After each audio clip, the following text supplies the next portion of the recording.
Hello, everyone. I'm Father Alexander Hart, And I'm Father David Marshall. and this is number 4 Yay! of. Quattro. Of This is humility, God's secret to happiness. Yes, I So, know one Spanish word, quattro. So I well, you threw it also out there. know taco, margarita, Uh-huh. and baño, La leche. and la leche. There you go. So we call it God's secret to happiness. If you're not keen on the secret yet, it has to do with humility. It does. That's the theme we've been. Humility is the key, the secret to happiness. Right. And what's been interesting is, um, it's not necessarily a theme that many people would have put in or put upon the text that we've been talking about.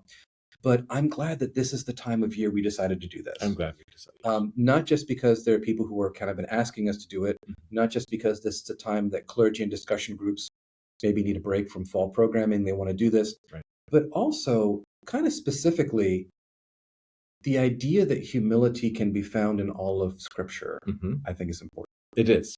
And that Jesus was teaching us about his humility.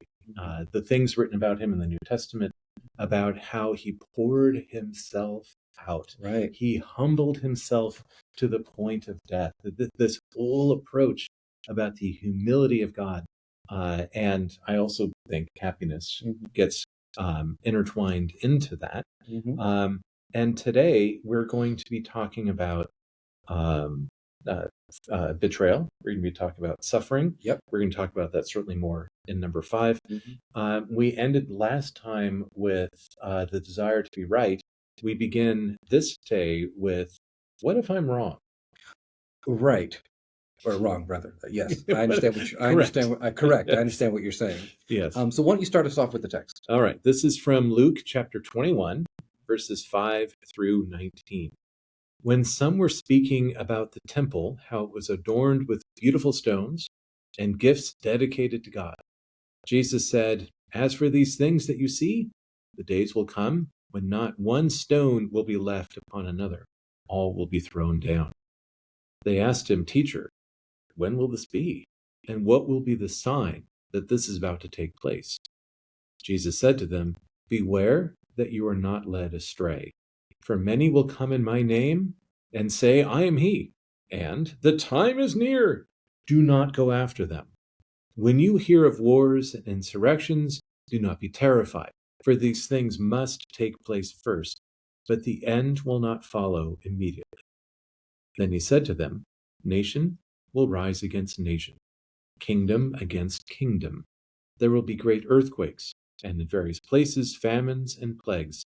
There will be dreadful portents and great signs from heaven." But before all this occurs, they will arrest you and persecute you. They will hand you over to synagogues and prisons, and you will be brought before kings and governors because of my name. This will give you an opportunity to testify. So make up your minds not to prepare your defense in advance. For I will give you words and a wisdom that none of your opponents will be able to withstand or contradict. You will be betrayed, even by parents and brothers, by relatives and friends, and they will put some of you to death. You will be hated by all because of my name, but not a hair of your head will perish. By your endurance, you will gain your souls. And here ended the lesson. Mm. Well, I'm going to have you handle this one on your own. I'm going to go take a little walk. Okay, well, there you go. That's a beautiful campus here at St. Peter's Cathedral. Yes. Yeah. No, we're going to be in this together. We're going to hang out and do this thing. So I want to start because I think when I begin to think about this text, it's one of the readings in Luke that people want to take and apply to right now. Oh, yes. We want to make this about today. Yes. But I want to step back first into what this originally meant for the people who were listening to it. So in the first part, Jesus talks about, all these things that you see will come down one day. And of course, he was talking about the temple and the destruction of the temple by the Romans. But there's also this understanding of Which happened. which did happen. The temple has been torn down. Yeah, which did happen, right? It's got a wall left. And when they talk about him, like, when is this going to happen? What is the sign? Is because they're reading the signs all the time. Jesus has even been instructing them. Why aren't you reading the signs about these things that are going to happen? So it's actually almost like they're listening. But Jesus is saying, don't be led astray by people who are going to come in my name, preaching in my name, who are pretending to be my ambassadors and saying the time is near. This is so important because Jesus is saying nobody knows when these things are going to happen.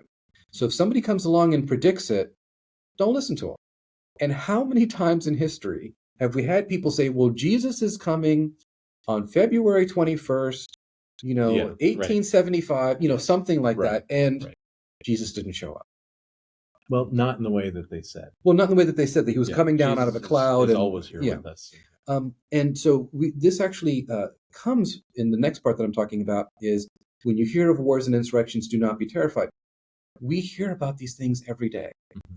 And I think what's so hard for many of us Christians and even those who don't believe is every single day, the news cycle is 24 hours of bad news. It is. Right. I think they maybe take like 1 minute for good news. Like, Maybe. look, Right. somebody found a puppy, Right. but everything is so bad. But Jesus says, when you hear about these things, don't be terrified because they're going to take place first. In other words, there's a precursor to Jesus's return, to Jesus's fulfillment of prophecy, because it's not going to end immediately. Mm-hmm.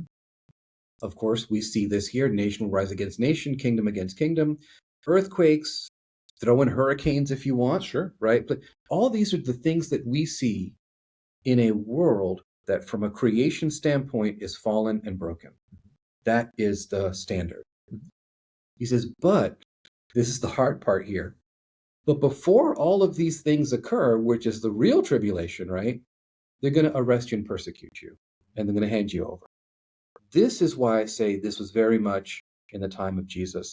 They're going to hand you over to synagogues and prisons and brought before kings and governors because of my name, because that's exactly what happened. That's exactly what happened. And it happened, in my opinion, after Luke had written this. That it's not that Luke wrote this in the 3rd century, reflecting on the first couple hundred years of Christianity. No, this had already been written, and these things came to pass. Right. And we saw that. So the question is kind of twofold. Is one, why is Jesus telling us this?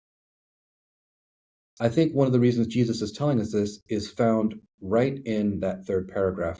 Do not be terrified. Mm-hmm. Do not be frozen in fear when these things happen, because they have to take place. The second question is, what in the world does this have to do with humility? Nice. What does this have to do with you? Okay, I've got something for you. Go for it. Yeah. So I have been in a number of conversations where somebody is starting to change their mind on a really big topic. And then the phrase, well, my dad taught me this. Are you saying that my dad was wrong? Yeah. And it begs the question, it's a yes or no. Mm-hmm. And often we'll say, your dad was right during the time that he was living. Things have shifted. I now just want to say the prophetic side of me wants to say, no, your dad was wrong. I've been wrong about things. Your dad was wrong about things. You need to move on. You need to accept what's happening now. That the idea of when Jesus returns to the earth, when these things happen, it will not be like what Alex thinks. It will not be like what I think. That it will be something far beyond what we can imagine. It might be quieter and more soft and subtle. It might be even louder than we could imagine. I don't know. But the point is, the way that I read the book of Revelation is that some people were flexible, humble enough to say, what I expected about Jesus' return doesn't look like what's happening, but I do believe it is the Lord, and that they were able to accept this new thing. Others were holding on to it. In particular, Jesus gave us Holy Communion to celebrate while he's gone. I read that as when he returns, we stop doing Holy Communion. And I can see somebody saying, well, my daddy said I needed to receive communion every week. And we would say, your dad was right. Now that Jesus is back, we no longer celebrate Holy Communion. That the sense of humility is to, again, back to God's sovereignty. God's going to do this, how God's going to do it. Yeah. Are you willing to hear it and to change your mind about it? Well, I think the other part, which is in the last paragraph here, is Jesus says, make up your minds that you're not going to prepare ahead of time. Yeah. And I don't know about you, but because I tend to be a perfectionist, I've struggled with constant preparation for Mhm. something. And what I've had to learn to do is that if I want to get other things done, I'm going to have to put down the preparation at some point. Uh-huh. But what Jesus is talking about here is that if you really believe in me, if you truly will put your faith in me, don't worry about the words because the Spirit of God is with you. Mhm. And so, committing ourselves that when we face moments of persecution, which are, totally distinct Mhm. from other times, Mhm. we don't have to worry about saying the wrong thing. God is going to take care of the things that we need to say. Mhm. But the other thing is, can we be humble enough to recognize that we're going to be hated, that people are going to disagree with us, that we're not going to be liked all the time? Okay. This is hard. I struggle with this because I want people to like me, right? Um, but can I recognize not everybody has to like me? And if I'm telling the truth and telling Timmy that his dad was wrong, Okay. I'm not going to be liked. That is, I think, really challenging. So the flip side to that is that some in the Christian world Mhm. feel like they're finally telling the truth when they have upset so many other people. They're like, okay, now I'm on it. I'm like, no, you're just being a jerk. You know. Right, exactly. So There's going too far because there's going a little too far on yeah, that. And it's funny that you talked about preparation because what you guys don't see is that we have, paper. I have this folder over here. We've got stuff all over the place that we have been doing to prepare. But then there's the point that you just hit record and off we go. That we aren't relying on all of this. well, thank you for defeating the mystique that we have this memorized. Nice, nice. You know, so Right. so looking at the questions that we've kind of put out there, um, how does humility draw us to recognize that I might be wrong about Hmm? it? And when we believe in something, meaning we put our trust in it, Mhm. that trust has to be tested. And what I mean by that is every single day when we wake up and choose to be a follower of Jesus Christ, Okay. we are testing our faith. We're not testing him, but we're testing our faith by putting ourselves out there, by challenging ourselves, by growing. And that's a good process. So, an example of that might be to say, okay, the scripture says this about how to treat people. Well, in my experience, I don't know how I feel about that. Well, let's test it and see if I can get some experience in this particular scenario, like the do unto others, aspect. If I begin to see that God's word is actually really fulfilling and really coming into a place that is demonstrating truth, then I'm testing my faith in a good way. Okay. You know, um, it's okay to grow and change. But there's one thing I want to highlight, and it's in a text that we had a few couple weeks ago. Jesus Christ is the same yesterday, today, Mhm. and forever. Mhm. Meaning our views may change, Mhm. Christ doesn't change. Mhm. That's vital to the conversation. That is. Uh, and I'm going to use a word that you use. I'm going Hmm. to give you a hot take. Oh, give me a You hot take. ready? Yeah. So, we've been talking about the scripture in the sense of what it meant in the first century when they were hearing it, when Luke wrote it, what it means in the 21st century. But I was just thinking of my dad when you're talking about testing and faith, that I had the ability to take the sailboat out when I Hmm. was young.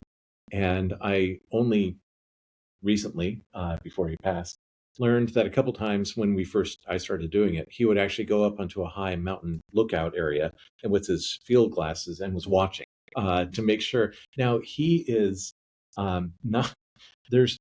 It would be so hard for him to get down to where the boat is, but he was watching to make sure things were okay. So we are being watched when we have trust and faith.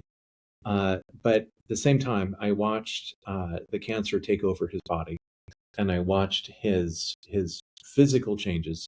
Um, Meanwhile, his faith and his trust in the Lord was holding, and but by his endurance, he gained a soul. So when I hear "not a hair on your head will perish," We do know that when the body dies, the hair still grows. Well, and I think also we worry about the idea that death is painful, that death is, there's a finality, but just kind of like how we talked about last week, we're kind of talking about this sense of that God is the God of the living and not the dead. Exactly. So that for those that we have witnessed that have died, like with COVID, and the body seems to hate the body, that it turns on itself the way that cancer turns on the body.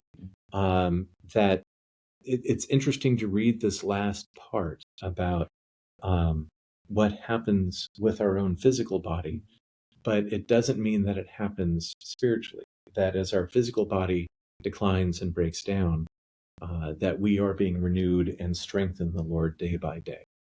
So, am I humble enough to not just acknowledge that I might be wrong, but am I humble enough to acknowledge that my life isn't my own, that I'm not in control of the world around me, and that really I never had control? I think that's the scary thing That's too. a scary thing. That's the scary thing too. Yeah. So the first service I did at Mhm. All Angels was Ash Wednesday. So the first thing I said to this new congregation to me was, "You are dust, And to dust you shall return. and to dust you will return." The sense, the humility side of this, we're just dust. That and we'll return to dust pretty soon. I mean, in the greater scope and scheme of how Yep. old this planet is, it's just right around the corner. Yep. Um, but our endurance, we gain our souls and our faith in remembering that we are dust and that to dust we return. The way that we embrace and hold on to those that we love, the way that we remember that God is the God of the living, that is, um, I think, the center of the humility. And so then, if you're dust, then you can be betrayed, you can suffer because it's just dust. Yeah. Well, I think that the you mentioned something really interesting, which is in the grand scheme of things, of time, we are just but a fleck Right. of an eye, Right. a blink of an eye. Can I be humble enough to just acknowledge my very small place in the universe?